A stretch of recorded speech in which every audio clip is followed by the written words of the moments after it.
एक दफा का जिक्र है कि तीन मछलियां एक तालाब में रहती थीं।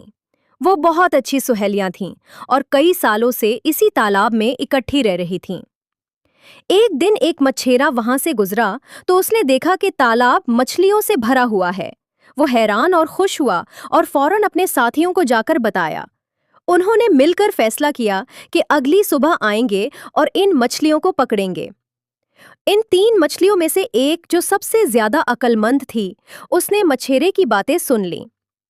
उसने फौरन एक मंसूबा बनाया, बाकी दोनों के पास पहुंची, सारी बात समझाई और फौरन तालाब छोड़कर किसी और जगह जाने का मशवरा दिया। दूसरी मछली ने उसकी बात मान ली और फौरन निकलने का फैसला किया। लेकिन तीसरी मछली ने उनका मजाक उड़ाया। उसका ख्याल था कि तालाब ही उनका घर है और वो उसे छोड़कर कहीं नहीं जाएंगे।